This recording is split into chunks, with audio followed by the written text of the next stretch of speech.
Subscribe कीजिए scholar elite channel को और बेल आइकॉन को दबाइए लेटेस्ट एजुकेशनल वीडियो सबसे पहले देखने के लिए।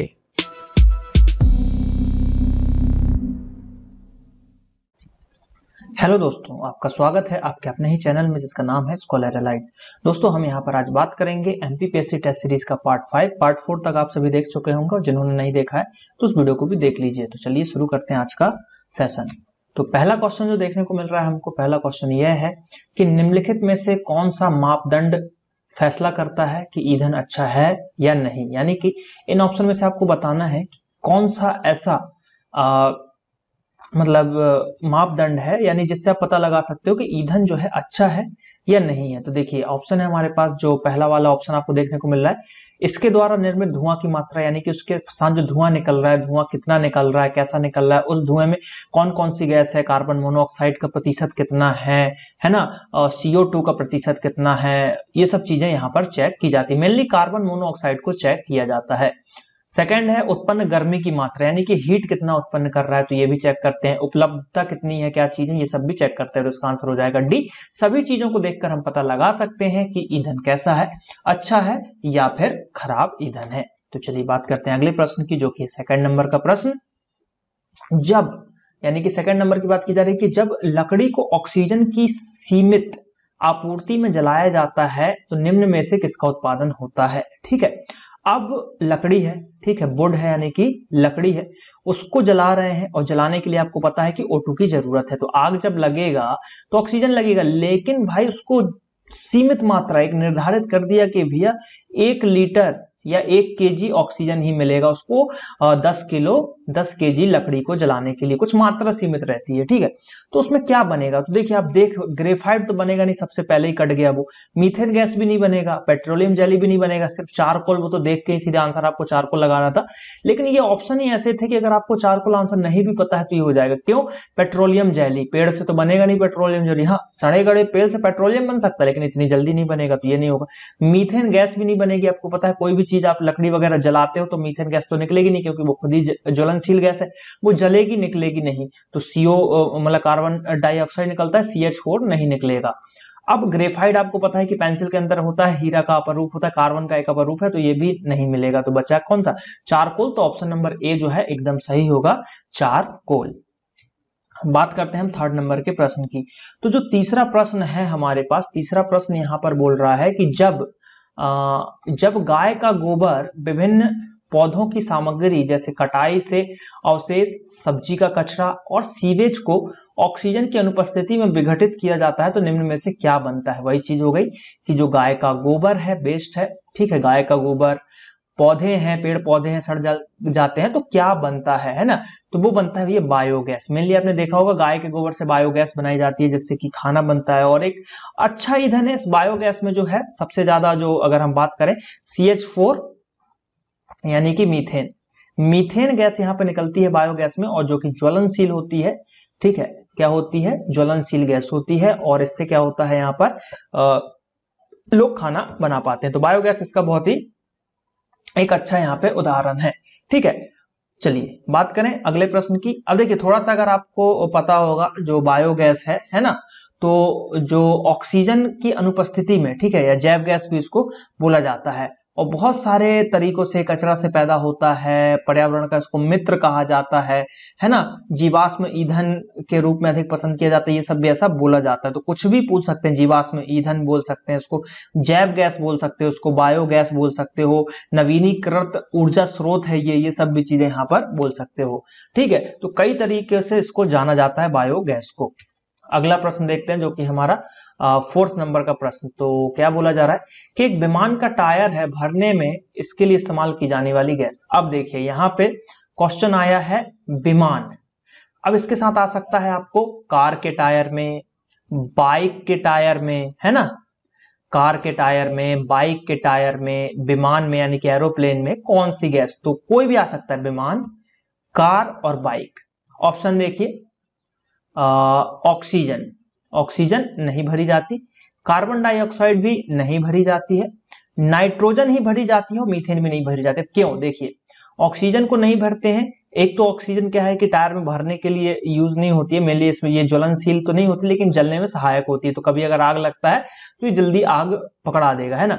कार्बन डाइऑक्साइड भी नहीं भरी जाती, मीथेन तो है ही ज्वलनशील गैस, और नाइट्रोजन भरी जाती है। एक तो नाइट्रोजन ये ज्वलनशील नहीं होता, और दूसरा जो होता है कि ये थोड़ी सी हैवी होती है, जो कि टायर को थोड़ा वजनदार बना के रखती है, और ये सब चीजें बोला जाता है। तो इसका आंसर हो जाना चाहिए नाइट्रोजन। और अगर हम बात करें मेनली अगर हम बात करें तो देखो, अगर टेक्निकली या फिर केमिकली, केमिस्ट्री से रिलेटेड अगर आप इसको रिलेट करते हो तो क्या होता है नाइट्रोजन से।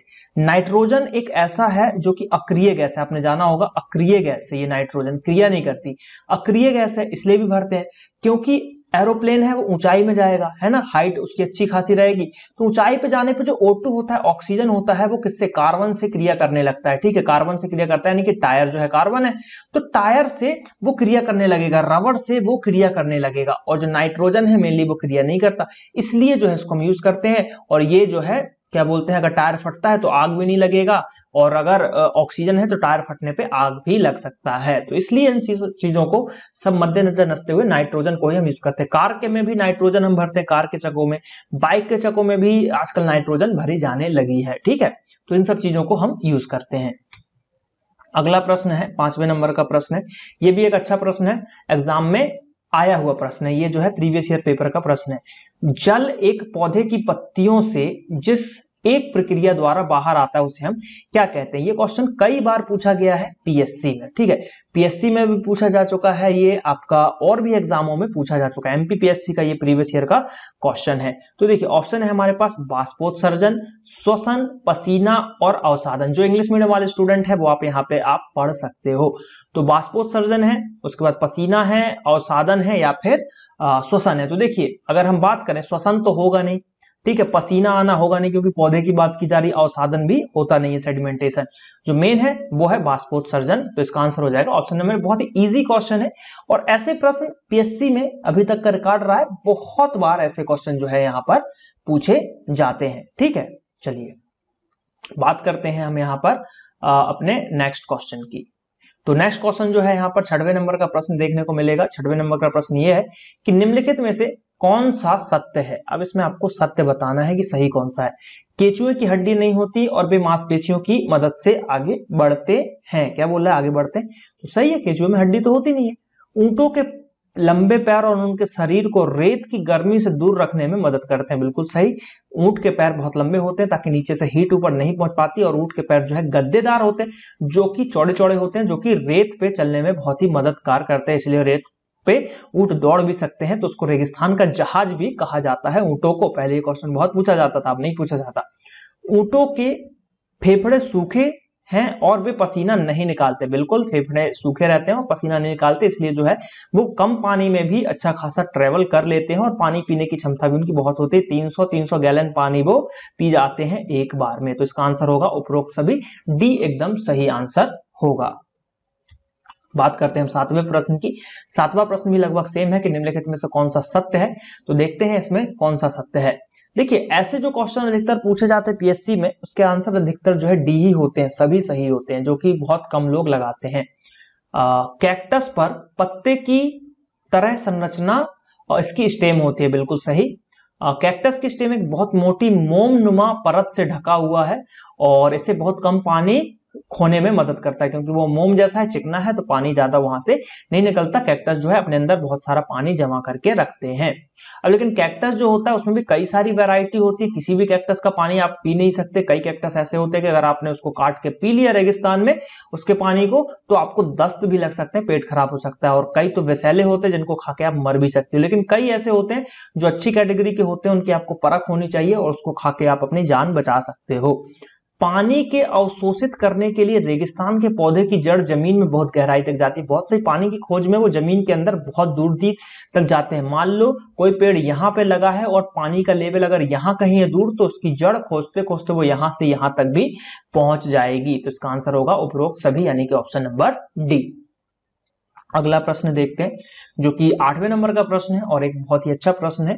शराब में मौजूद पदार्थ जिसकी वजह से मौत अंधापन आदि हो सकता है, वो क्या है? ऑप्शन है methyl alcohol, ethyl alcohol, ethylene या फिर ग्लाइकोलीन। तो इसका आंसर है मिथाइल अल्कोहल। मिथाइल अल्कोहल कभी कभी क्या होता है, आपने पेपर में सुना होगा कि गांव में देसी शराब पीने से 50 लोगों की मौत। तो उसमें क्या होता है कि जो देसी शराब होता है वो नॉर्मल लोग घर में ही तैयार करते हैं, तो उसमें यही इसका मिथाइल अल्कोहल का प्रतिशत ज्यादा हो गया, 60%, 70% तक उन्होंने दे दिया, तो उससे जो है यहाँ पर लोग मर जाते हैं। तो मिथाइल अल्कोहल क्या होता है कि जो है एक सरल अल्कोहल है और इसका हल्का वाष्पशील या फिर रंगहीन ज्वलनशील एक द्रव होता है, इसमें गंध भी पाया जाता है और ये जो है ठीक है विषैला होता है, अत्यंत विषैला होता है।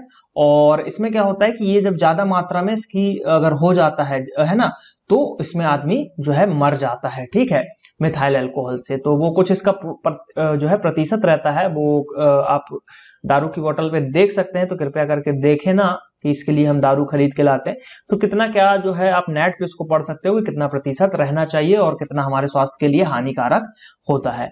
बात करते हैं 9वें प्रश्न की। तो 9वां प्रश्न है कि चीनी के किण्वन से निम्नलिखित में से किसका गठन होता है? जो चीनी का किण्वन होता है जो है उसमें क्या होता है, फर्मेंटेशन की बात की जा रही है, तो मिथाइल अल्कोहल होता है या फिर एथिल अल्कोहल होता है, एथाइलिन होता है, ग्लाइकोल। देखिए ऑप्शन सेम है लेकिन इसका आंसर अलग है, आंसर है ethyl alcohol. Option number B इसका सही आंसर होगा 9वें का, ठीक है। तो किण्वन एक जैव रासायनिक प्रक्रिया है, ये भी आपको याद रखना है। ये क्या है? एक जैव रासायनिक क्रिया है, मेटाबॉलिक प्रोसेस बोलते हैं इसको। क्या बोलते हैं? मेटाबॉलिक प्रोसेस बोलते हैं। और इसमें जटिल कार्बनिक यौगिक सूक्ष्म जो जीव होते हैं उनकी सहायता से सरल कार्बनिक में टूट जाते हैं, है ना, और इसमें ऑक्सीजन की आवश्यकता नहीं पड़ती। इसी को हम किण्वन एक तरीके से बोलते हैं कि किण्वन विधि इसको बोला जाता है। तो ऑप्शन है बी सही आंसर। बात करते हैं हम 10वें क्वेश्चन की। जो 10वां क्वेश्चन है ये भी बहुत ही इजी सा क्वेश्चन आपको देखने को यहां पर मिल रहा है। देखते हैं क्या है 10वां क्वेश्चन। घरेलू गैस सिलेंडरों में इस्तेमाल एलपीजी निर्मित की जाती है। जो एलपीजी है, लिक्विड पेट्रोलियम गैस, ठीक है, उसमें क्या होता है? इथेन से, ब्यूटेन से, मीथेन से या फिर इंडेन से।